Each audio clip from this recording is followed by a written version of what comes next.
స్వామి స్వామి. నారాయణ, మీరా పెద్దలు? ఏమి ఇంత ఆదుర్దాగా వచ్చారు? అదే స్వామి, మా సుభద్రా దుర్యోధనుల వివాహం త్వరగా జరిగేటట్టు చూడాలి. కానీ ఏమిటి, ఏదో రహస్యంలాగా చెబుతున్నారు? రహస్యమే స్వామి. ఈ సంగతి మా తమ్ముడు గోపాలకృష్ణునికి ముందే తెలియకూడదు. నారాయణ, తీరా పెళ్లివారి ఇంట్లోకి వచ్చిన తర్వాత ఇంకేమీ చేయలేడుగా. తమ్ముణ్ణి బాగానే సర్దుకుంటున్నారు. మీకు తెలియదేముంది స్వామి. ఇంతకు మీ సంబంధం అంగీకరించినట్లు హస్తినాపురం నుంచి ప్రత్యుత్తరం వచ్చిందా? దుర్యోధనుడు నా శిష్యుడు స్వామి. ప్రత్యుత్తరం అంటూ అక్కరలేదు. ముహూర్తం కూడా పెట్టి పంపిస్తే ఇక ఏకంగా పెళ్లికే తరలి వస్తారు. బాగుంది బాగుంది, మీ వాత్సల్యము వాళ్ళ భక్తి. అదే స్వామి, మరి ఈ పెళ్లికి ముహూర్తం మీరే నిర్ణయించాలి. కాస్త దగ్గరలో చూడండి. నారాయణ, ఆ పని మాకే వదిలినారా? మంచి, నేటికి 10వ రోజు.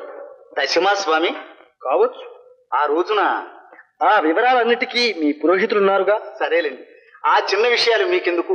ముహూర్తం మీ నోటి మీదుగా వచ్చింది చాలు.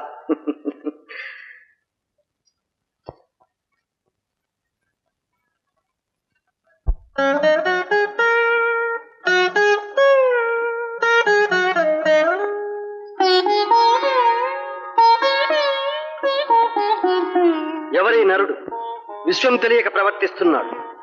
బావా ఆపద్బాంధవ, నమో నమః.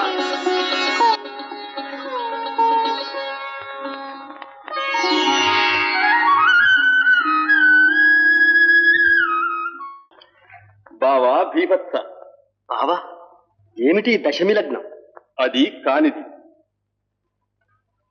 పంచమీ లగ్నానికే నీ కళ్యాణం. అంతవరకు నా మాట దక్కించు.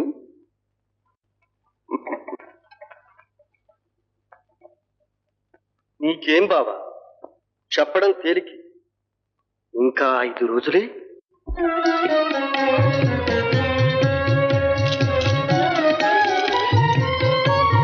అమ్మాయి గారికి త్వరలోని వివాహం అవుతుందట. స్వాముల వారు ఆశీర్వదించారు. తీసుకోండి.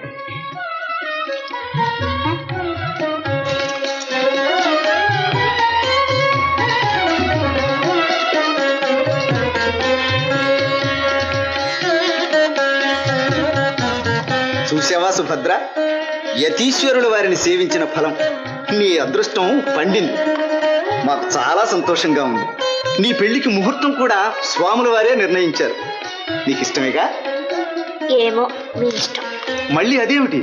ఏమండి, ఆడపిల్లలు అంతకన్నా స్పష్టంగా చెప్పరు గాని మీరు ఇలా రండి. ఓహో, సరే సరే.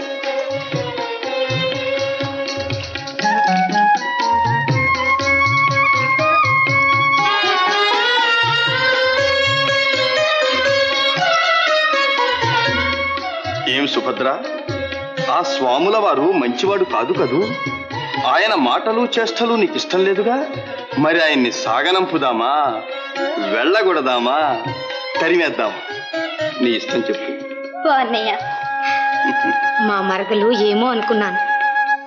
మంచి జాణి సన్యాసిని పట్టుకుని క్షణంలో సంసారం చేసేసింది. సుభద్ర, ఇప్పటికైనా తెలిసిందా అర్జునుడు నీ కోసం ఎంత తపస్సు చేసినాడు? అన్నయ్య, మరదల, ఈ సిగ్గులు కాదు, నాకు ఈ మాట చెప్పాలి. ఇంతకు వరుడు నచ్చినట్టేనా? ఏమండి, మరదలు ఇంక మన లోకంలో లేదు. రండి. ఓహో, సరి సరి.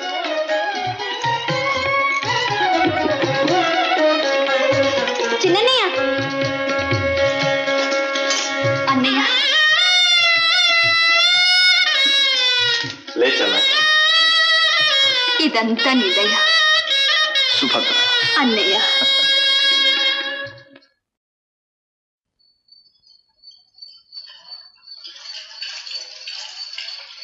రా గోపాలకృష్ణ. ఏమిటన్నయ్యా అవసరంగా పిలిపించారు? కూర్చో, చెబుతాను.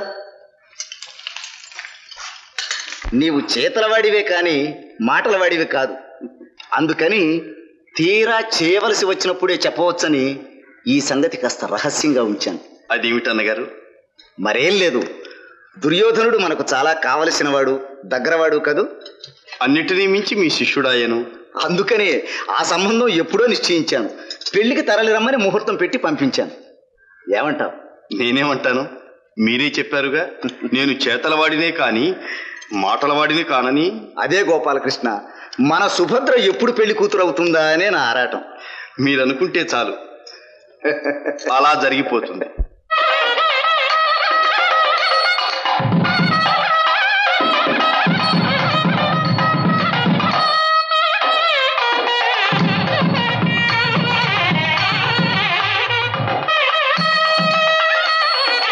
ఈ పెళ్లికి అందరూ రావలసిన వాళ్లే. మరి ఈ శుభలేఖలు పాండవులకు ఎలా అందిస్తావో వాళ్ళు ఎప్పుడు వస్తారో. చూచారా అన్నగారు, చివరకు ఈ విధంగా నన్ను పాండవ పక్షపాతిని అనిపించుకోమంటున్నారు. కాని నా ప్రాణ స్నేహితుడు అర్జునుడు ఇప్పుడు అక్కడ లేడు. అన్నదమ్ములతో పాటు సుఖాలు అనుభవించడం లేదు. అవునవును, నారద మునీంద్రుల వల్ల నాకు తెలిసిందిలే. తీర్థయాత్రలు చేస్తూ ఎత్తుల్లో కలిశాడని. కానీ విచారించు, వారి నిష్ఠ ఎంత, వాడెంత. ఈపాటికే విసుగు పుట్టి ఆ యతివేషం కట్టిపెట్టి మళ్ళీ గృహస్థుడు అవుతాడు. కానివ్వండి అన్నగారు, మీ వాక్కు వేదవాక్కు.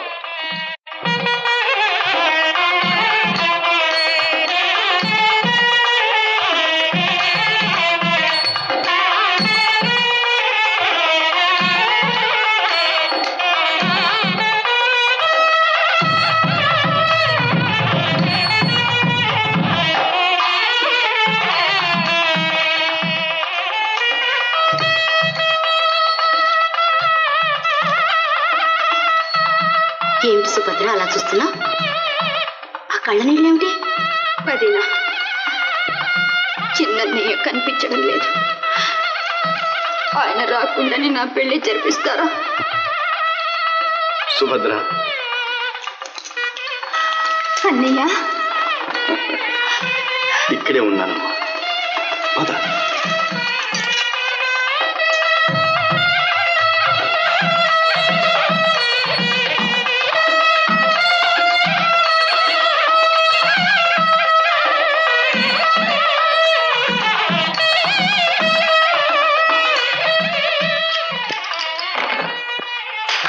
ఏమండి, మీ తమ్ముడు బాచికే పారింది.